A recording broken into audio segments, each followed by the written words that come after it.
السلام علیکم ورحمۃ اللہ وبرکاتہ۔ معزز سامعین حضرات، آپ کے سامنے میں پھر ایک حدیث رسول پاک صلی اللہ علیہ وسلم کو لے کر میں آپ کے سامنے حاضر خدمت ہوا ہوں۔ آپ سے اپیل ہے کہ شرکت آپ فرمائیں اور انشاءاللہ العظیم تھوڑی دیر سرکار دو عالم صلی اللہ علیہ وسلم کی شان میں اور ایک صحابی رسول جو حضرت ابو لبابہ رضی اللہ تعالیٰ عنہ ہیں، انہی کے متعلق سے ایک حدیث پیش کی جائے گی۔ میں مولانا نوشاد لکھن پوری آپ کے سامنے میں تھوڑی دیر آپ کے سامنے حاضر خدمت ہو گیا ہوں۔ تو آئیے سب سے پہلے اپنی جانب سے بارگاہ رسالت مآب صلی اللہ علیہ وسلم میں درود پاک پڑھ لیجئے۔ اللہم صلی علی سیدنا و شفیعنا نبینا مولانا محمد بارک سلیم صلی علیہ صلاۃ و سلام علیک یا رسول اللہ صلی اللہ تعالی علیہ وسلم۔ قرآن مقدس میں اللہ تبارک و تعالیٰ نے ارشاد فرمایا، وَإِذْ ظَلَمُوا أَنفُسَهُمْ جَاءُوكَ فَاسْتَغْفِرُوا اللَّهَ، جس کا معنی یہ ہوتا ہے کہ اگر کوئی انسان اپنے نفس پر ظلم کر لیتا ہے، کوئی گناہ کر لیتا ہے یا کوئی خطا کر لیتا ہے، تو پروردگار عالم فرماتا ہے اس خطا کی معافی کے لیے، گناہ سے بخشش کرانے کے لیے، اپنے گناہ سے پاک ہونے کے لیے بارگاہ مصطفیٰ صلی اللہ علیہ وسلم میں حاضری دینا ضروری ہے۔ تو یہ تو میں سیدھا سا ترجمہ آپ کے سامنے میں عرض کر دیا۔ میں آگے بڑھوں۔ حضور سرور کائنات صلی اللہ تعالی علیہ وسلم کے زمانے میں حضرت ابو لبابہ رضی اللہ تعالی عنہ جو ایک صحابی رسول ہیں، سرکار دو عالم صلی اللہ علیہ وسلم کے رازدار ہیں، جو بھی باتیں ہوتی حضرت ابو لبابہ رضی اللہ تعالی عنہ کے نالج میں یہ بات دی جاتی تھی، بتایا جاتا تھا۔ ساری حکمتوں کو حضرت ابو لبابہ رضی اللہ تعالی عنہ جانتے تھے اور سمجھتے تھے۔ زمانہ چلا گیا، گزرتا رہا، گزرتا زمانے کو ایک ایسا بھی وقت آ چکا کہ یہودیوں کے اس کے نرگے میں پہنچ گیا، یعنی کہ یہودیوں کے باتوں کے اور ان کے بہکانے سے سرکار دو عالم صلی اللہ علیہ وسلم کی جو راز جو جان رہا تھا، جو سمجھ رہا تھا، حضرت ابو لبابہ رضی اللہ تعالی عنہ جو سمجھ رہے تھے، یہودیوں کے بہکانے سے اس نے یہودیوں کو بتا دیا، یعنی کہ وہ راز نہ بلکہ وہ راز فاش کر دیا گیا۔ حضور سرور کائنات صلی اللہ علیہ وسلم کو جب علم ہوا، جب آپ کو پتہ چلا، دل رنجیدہ ہو گئے، بالکل ملال میں ہو گئے کہ حضرت ابو لبابہ رضی اللہ تعالیٰ عنہ نے ایسا قدم اٹھایا اور ایسا فعل کیا، ایسا کام کیا اور اس طرح کا کام کیا، پتہ نہیں اس کے ساتھ کون اس طرح کی حرکتیں وہ ایسا کر چکا ہے۔ اللہ تبارک و تعالیٰ کہ یہاں جب یہ بات اللہ کو ناگوار گزرا، پروردگار عالم نے حضرت جبرائیل کو بھیجا، اے جبرائیل جاؤ میرے مصطفیٰ کی بارگاہ میں اور ایک بات، ایک قرآن حکیم کی آیت لے جا کے پہنچا دو۔ حضرت جبرائیل علیہ السلام بارگاہ مصطفیٰ صلی اللہ علیہ وسلم نے عبرت ناک ایک واقعہ کے شکل میں قرآن مقدس کی آیت کو لے کے پہنچتے ہیں۔ وَعَلَمُوا أَنَّمَا یعنی کہ تم جان لو، اولادکم کل اموالکم و اولادکم، یعنی اے لوگو تم جان لو جو تمہارا مال ہے اور جو تمہاری اولاد ہے، یہ سب کے سب فتنہ ہیں، یہ سب کے سب تمہارے لیے فتنہ ثابت ہو جائے گی۔ عزیزان ملت اسلامیہ، جب اس قرآن مقدس کو جبرائیل امین لے کر آیا، جبرائیل و فرشتہ لے کے آیا، جبرائیل امین لے کے جب آیا، آنے کے بعد میں اس مقدسہ آیت کو جب حضرت ابو لبابہ رضی اللہ تعالی عنہ جو صحابی رسول ہیں، جو اس وقت بارگاہ خداوند قدوس میں ایک جرم کیا ہے، اس جرم کی تلافی کے لیے وہ پریشان ہے، بے قرار ہیں اور یہ سوچ رہا ہے کہ یا اللہ اس جرم کا جو میں اپنے جان پر لے لیا، میں اپنے نفس پر لے لیا، پروردگار عالم اس خطا کا مجھے کیسے بخشش ملے؟ لیکن ان کے ذہن میں یہ بات گردش کر ہی رہی تھی، سوچ ہی رہے تھے۔ قرآن کے وہ عامل تھا، قرآن مقدس کا علم رکھتا تھا۔ اللہ تعالیٰ کی وہ آیت مقدسہ حضرت ابو لبابہ رضی اللہ تعالیٰ عنہ کے ذہن میں گردش کرنے لگی۔ وہ آیت مقدسہ حضرت ابو لبابہ رضی اللہ تعالیٰ عنہ کے ذہن میں گردش کرنے لگی، اور انہیں یہ معلوم چل گیا کہ اس آیت مقدسہ میں، یہ روایت میں، اور اس جبرائیل کے حوالے سے خدا کی طرف سے جو عتاب نازل ہو چکا ہے مجھ پر، جو میں خدا کے یہاں میری بخشائش نہیں ہے، میں خدا کے عتاب میں گرفتار ہو گیا، اللہ تبارک و تعالیٰ کی میری بخشش نہیں ہوگی۔ میں جانتا ہوں قرآن میں لکھا ہوا وَإِذْ ظَلَمُوا أَنفُسَهُمْ جَاءُوكَ فَاسْتَغْفِرُوا اللَّهَ وَاسْتَغْفِرُوا لَهُمُ الرَّسُولَ لَوَجَدَ التَّوَّابُ الرَّحِيمَ۔ حضرت ابو لبابہ رضی اللہ تعالی عنہ آپ جو ہیں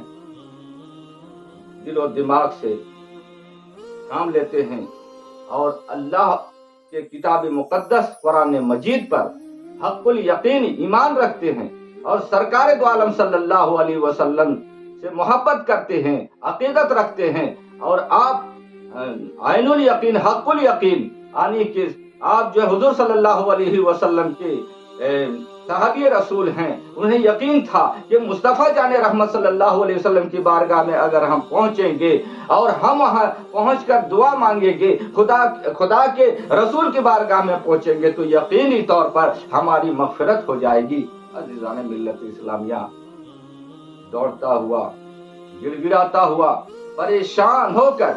جب دیکھا کہ کوئی میرا بخشش ہونے کا کوئی سبیل نہیں ہے، ہماری بخشش اور نجات کا کوئی راستہ نہیں نکل رہا ہے، تو قرآن کے بتائے اشارے کو سمجھا۔ وَإِذْ ظَلَمُوا أَنفُسَهُمْ جَاءُوكَ فَاسْتَغْفِرُوا اللَّهَ، جو اپنے نفس پر ظلم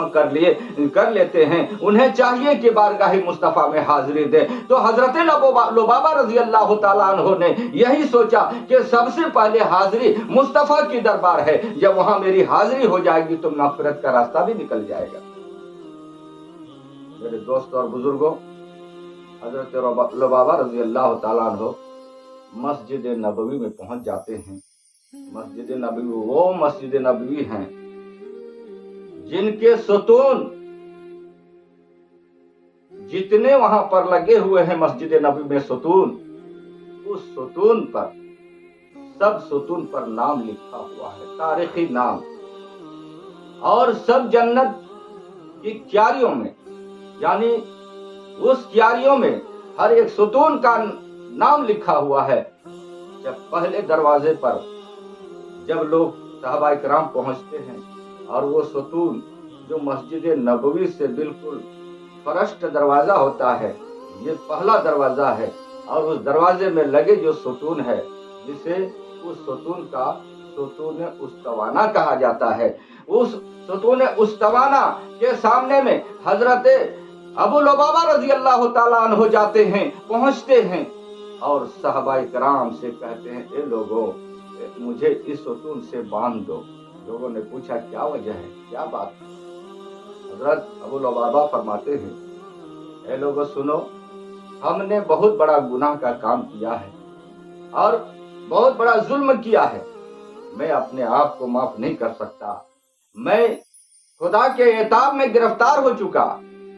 اس لیے میں بارگاہ مصطفیٰ میں حاضر ہو گیا ہوں کہ مصطفیٰ ہماری بخشش کے لیے کوئی سامان تیار کریں، نجات کے سبیل نکالیں گے، نجات و بخشش کا سامان مجھے ملے گا۔ اگر مجھے مصطفیٰ کی بارگاہ سے اگر ہمیں یہ بخشش کا سامان ہو جائے گا تو ہی ہو سکتا ہے، نہیں تو ہمارے لیے کوئی اور راستہ نہیں ہے۔ عزیزان ملت اسلامیہ، حضرت لبابہ رضی اللہ تعالیٰ عنہ نے صحابہ کو حکم دیا میرے ہاتھوں کو باندھ دو، میرے پیروں کو باندھ دو، اور ستون سے ہمیں لپٹ کے ایسے جکڑ کے باندھ دو۔ عزیزان ملت اسلامیہ، پوچھا کیوں؟ اس کو حضرت لبابہ فرماتے ہیں کہ جب میرے سرکار مسجد نبوی میں جب نماز پڑھنے کے لیے، جب نماز ادا کرنے کے لیے پانچوں وقت آئیں گے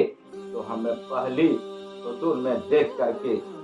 وہ ہمیں بخشش کا رحم و کرم کا ہمیں بھیک دیں گے اور مجھے نجات کا راستہ نصیب ہو جائے گا۔ عزیزان ملت اسلامیہ، ایسا ہی ہوا کہ ستون سے حضرت ابو لبابہ نے اپنے جسم کو ستون سے رسی سے جکڑوا دیا، یعنی اپنے آپ کو بندھوا دیا۔ سرکار دو عالم صلی اللہ تعالی علیہ وسلم جب نماز پڑھنے کے لیے 5 وقت جب آتے ہیں، پہلی بار دیکھا کہ حضرت ابو لبابہ رضی اللہ تعالی عنہ مسجد نبوی کے ستون سے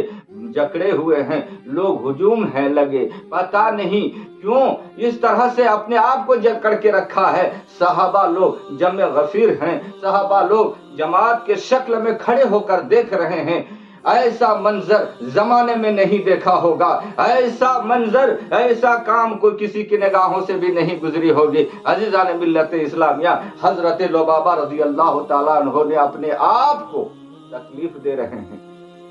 کافی تکلیف دے رہے ہیں۔ ہر آنے والے دیکھنے والے لوگوں کے آنکھوں سے پانی نکل رہا، آنسوؤں کے سیلاب نکل جا رہا، یوں سمجھیے کہ دل تڑپ رہا ہے، دیکھنے والے لوگوں کا بھی دل تڑپ رہا ہے کہ اتنا مطلب اپنے آپ کو سزا دے رہا ہے، اس لیے کہ ایک خطا ہوئی۔ وہ خطا کیا؟ یہودیوں کی بہکانے سے حضور صلی اللہ تعالی علیہ وآلہ وسلم کے راز کو فاش کر دیا۔ تاریخ شاہد ہے۔ اس چینل میں مختصر انداز میں اشارہ کر دیتا ہوں، واقعہ بہت لمبا ہو جائے گا، میں چاہتا ہوں کہ مختصر انداز میں آپ کے سامنے میں پیش کروں۔ عزیزان ملت اسلامیہ، صحابہ اکرام نے انہیں جکڑ دیا۔ جکڑنے کے بعد میں مصطفیٰ جان رحمت صلی اللہ علیہ وآلہ وسلم، آپ صلی اللہ علیہ وسلم نگاہ نبوت ڈالتے ہیں حضرت ابو لبابہ رضی اللہ تعالیٰ عنہ کے اوپر۔ پہلی نظر ڈالتے ہیں، میرے نبی مسکرا اٹھتے ہیں۔ اسی مقام پر سرکار اعلی حضرت عظیم البرکت امام اہل سنت الشاہ احمد رضا خان فاضلی بریلوی فرماتے ہیں، بخدا خدا کا یہی ہے در، نہیں کوئی اور مفر مکر، جو وہاں سے ہو وہ یہیں آ کے ہو، جو یہاں نہیں تو وہاں نہیں۔ عزیزان ملت اسلامیہ، نگاہ نبوت جب اس صحابی کے اوپر گرتی ہے، صحابی دیکھ رہے ہیں میرے مصطفیٰ، میرے نبی مسکرا رہے ہیں، پروانہ مل رہا ہے، رحم و کرم کا دریا آ گیا ہے۔ اس لیے میں کہتا ہوں کہ مصطفیٰ ہر عالم کی رحمت ہے، اسی عالم میں رہ جاتے، یہ ان کی مہربانی ہے کہ یہ عالم پسند آیا۔ عزیزان ملت اسلامیہ، تو حضرت ابو لبابہ رضی اللہ تعالی عنہ سمجھ گئے